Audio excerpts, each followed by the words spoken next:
Patricia Zárate del IEP, para que, jefa de estudios de opinión del Instituto de Estudios Peruanos, para que nos explique el resultado de esta encuesta que, como digo, desbarata buena parte de los argumentos que se están utilizando para no aprobar un adelanto de elecciones. Patricia, ¿cómo estás? Gracias por acompañarnos. ¿Qué tal? Buenos días. Un gusto la conversa. Bueno, Patricia, lo primero que tendríamos que notar es que la popularidad de la señora Boluarte cae más y no cae poco en este espacio de tiempo, corrígeme, entre la última encuesta y esta, ¿no? Sí, o sea, pasa de 71 a 76 y es en 2 semanas, nada más, ni siquiera ha pasado un mes. Ahora, por pocos decimales, no es estadísticamente significativo la disminución, pero también eso a veces tiene que ver con la muestra, ¿no?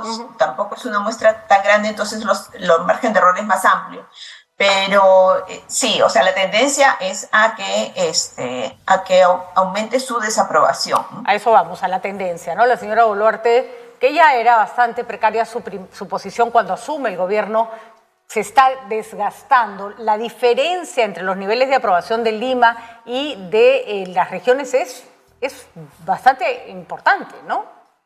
Sí, era importante, pero en todo sitio, digamos, la desaprobación es alta, ¿no? Hay un tema que yo recuerdo que lo puse en Twitter por cuando pasó lo de San Marcos, pensando en los jóvenes, de que con esta medida ella iba a conseguir que los jóvenes la desaprobaran más, ¿no? Y eso ha pasado, o sea, los jóvenes de 18 a 24 son los que mueven mucho esa subida en la desaprobación, ¿no? Aumenta bastante. Era un grupo que todavía no tenía muy definido, o sea, cuando uno hablaba de aprobación, desaprobación, tenía un alto porcentaje de no sabe, no precisa, pero eso ha cambiado en esta última medición, ¿no? Ese porcentaje, había un 12% de jóvenes que no precisaban su respuesta, eso ha bajado a 4%, y la desaprobación pasó de 72% a 85% en este grupo, que es un aumento bien amplio, y en el grupo de 25 a 39 pasó de 78 a 82, que es mucho menos porque ya la tenían más desaprobada, pero claro. A lo que voy es que ya la gente se ha ido definiendo al ver lo que está sucediendo, ¿no? Interesante, ¿no? Como probablemente porque las marchas están protagonizadas por gente joven, ¿no es cierto? Y como tú bien señalas, medidas como las de San Marcos generan, y el joven en general, Patricia, corrígeme si me equivoco, tiene como mucho más presente su derecho a la protesta, ¿no? Exacto, exacto. Y además han visto cómo jóvenes que protestaban pacíficamente, que es lo que hacen la mayoría de los jóvenes, o sea, los jóvenes universitarios, no sé, tú has estado en protesta, yo también creo, en esas épocas uno protesta sin piedras ni palos, caminando nada más, y los han gaseado, ¿no? Entonces creo que eso es algo que también impacta mucho, ¿no? Así es, y eso claramente genera un descontento que se está traduciendo en las encuestas, y entonces hay una diferencia etaria importante y hay una diferencia que, como bien señalas, ya se había notado en las encuestas anteriores entre Lima y regiones, con una constancia muy, muy seria. Ahora, Patricia, obviamente esto jala que la desaprobación del premier Otárola y la desaprobación del presidente del Congreso también van a sufrir estragos. Es curioso cómo la desaprobación de Otárola no es tan alta como la de Boluarte. Es muy, muy alta, pero no tanto. Lo que quiere decir que a quien se le considera responsable probablemente de lo que está pasando es a ella, ¿no? Sí, es a Boluarte. Yo creo que se ha concentrado porque ella es la que ejemplifica, sobre todo para los votantes de Castillo, es quien resume la traición, ¿no?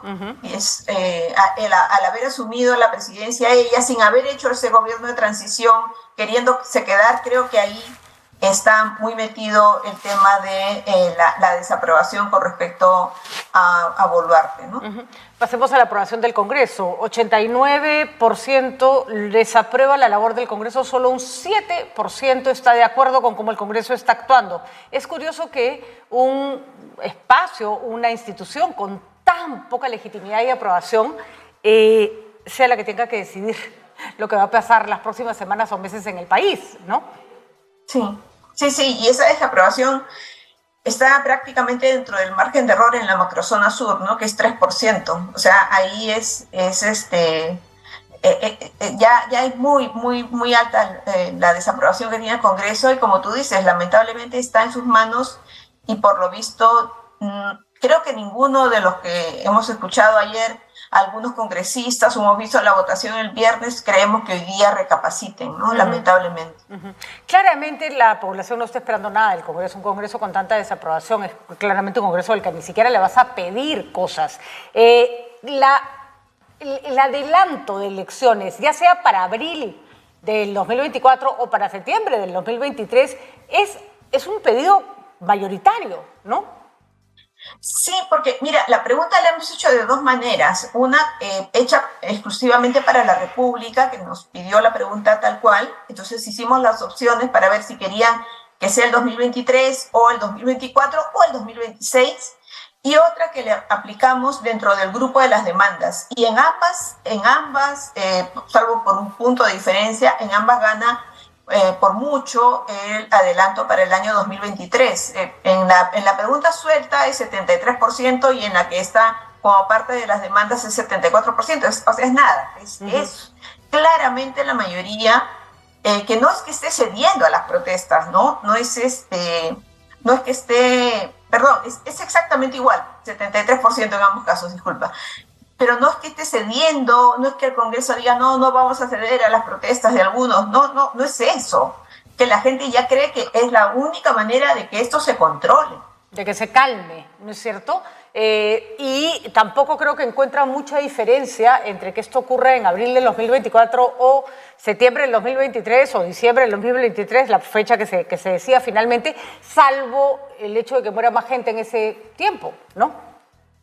Sí, o sea, que sea, lo que preguntamos nosotros es que sea el 2023 y no el 2024, que es la propuesta del Congreso era para que aún tiene que ratificar, en teoría, que hubiera tenido que ratificar en esta segunda legislatura que viene para el 2024, ¿no? Entonces, sí, es eso, ¿no? Creo, la gente quiere que ya haya como un cronograma electoral. Creo que eso ayudaría muchísimo. Sí. Por lo menos plantearía una salida. En tu experiencia como analista de datos, de encuestas de opinión, ¿hemos tenido congresos con este tipo de aprobación tan bajos? Muy bajos. Mira, sí, no recuerdo bien, porque hay muchas, a veces se hacían encuestas antes más en zonas son urbanas o en... Entonces es difícil comparar. Justo hace un tiempo yo revisé un artículo de Jorge Aragón, también investigador del IEP y profesor de la Católica, sobre esto, ¿no? Que a veces era difícil comparar, pero sí, yo creo que es una de las más bajas, ¿no? O sea, llegar a 7% es muy bajo, ¿no? Y no es solamente en la zona sur, no es solamente entre los que protestas, es en Lima también, ¿no?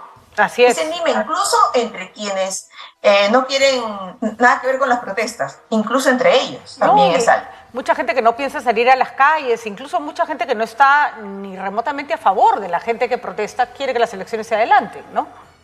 Exacto, sí. Quiere que las elecciones se adelanten porque ve que es, o sea, y además, y que desaprueba mucho al Congreso, sobre todo, ¿no? Mucho, uno no necesariamente está de acuerdo con todas las demandas que hay en las protestas, pero sí sabemos que eso tiene que tener, o sea, si no hacemos algo ahora, se nos va a ir de las manos, hay que tratar de canalizarlo más institucionalmente, ¿no? Y la única manera de canalizar estas demandas institucionalmente es, me parece, con el adelanto de elecciones. Esa es una... ¿Crees? Hay uno de los riesgos que se me ocurre que puede ocurrir con un gobierno, con un Congreso tan desprestigiado, además, sin ninguna posibilidad de que los que estén ahí se reelijan, y es que les importa un pepino, claramente les importa un pepino su desaprobación. No han actuado en ningún caso en consecuencia con este rechazo ciudadano, ¿no? No les importa y lamentablemente ahí siempre los extremos se juntan, ¿no? Los extremos que han entrampado esto por la Asamblea Constituyente y los otros por sus reformas políticas, ¿no? Entonces, creo que ahí lamentablemente terminan siendo lo mismo, ¿no? Terminan siendo lo mismo los dos de espaldas a la población y sobre todo de espaldas al país, ¿no? Entonces, creo al futuro del país. creo que lo más claro que ha habido en todo este tiempo y esta última semana es lo de la Defensoría del Pueblo, ¿no? Creo que es un mensaje con el que muchos estamos de acuerdo, ¿no? El que les llama la atención a ambos poderes del Estado para decirles, bueno, o sea, la única manera de no perder más vidas es que arreglen esto de una vez, ¿no? Y creo que eso es lo importante. Hay un dato que no ha salido ayer y que lo ha publicado hoy día La República, si no me equivoco, que es y que creo que también es importante, que es lo de la cobertura de la prensa, ¿no? Sobre las marchas, sobre las protestas, ¿no? Y entonces también allí hay un tema que hay que tener en cuenta, ¿no? Que no están, la gente no cree que no están manejando la información de manera objetiva, ¿no? Bueno, ese es ¿qué podemos decir, Patricia? ¿Qué podemos decir, no? No es fácil, hay que decirlo, mantener distancia con respecto a un hecho tan complejo que a todos nos revienta en la cara. Ni siquiera está mal tener una posición, lo que no se puede hacer es mentir. Y uno puede exponer los hechos y decir, considero que la verdad la protesta se excedió y por lo tanto la policía no tuvo otra alternativa, o uno puede mirar las cosas de acuerdo con una mirada más de acuerdo a ley y de acuerdo a lo que una sociedad exige y decir la policía no puede actuar así bajo ninguna circunstancia. Lo que no se puede hacer es esconder lo que ocurre, no se puede tergiversar lo que ocurre. La gente creo que hace rato se dio cuenta que eso no es lo que quiere, ¿no? Sí, pero es bien importante porque es eso de que, y además atraviesa a todos, no hay como te digo, no hay zona donde sea mayor o menor, ¿no? En Lima, en las macrozonas, en todo es uniforme. El hecho de que la mayoría, a nivel global es 6 de cada 10, ¿no? Que piensan que es una prensa parcializada y solo 26% que transmite las cosas de manera objetiva. Entonces, eso creo que es bien importante para llamar la atención. Es cierto que a veces uno, o sea, todos tenemos una tendencia, ¿no? La cuestión es tratar de discutirlo en otros espacios y tratar de dar la información de la manera más pulcra posible, ¿no? Pero en este caso creo que la idea es, o la crítica va más a los medios de comunicación nacional, tradicionales, ¿no? Claramente. Muchísimas gracias, Patricia. ¿Van a salir más datos de la encuesta en estos días en La República? ¿Se van a seguir publicando? ¿Ya publicaron todo lo que tenían, digamos? Ya está publicado todo. De acuerdo, muy bien. Muchísimas gracias, Patricia, por haber estado con nosotros. Muy buenos días. Gracias a ti.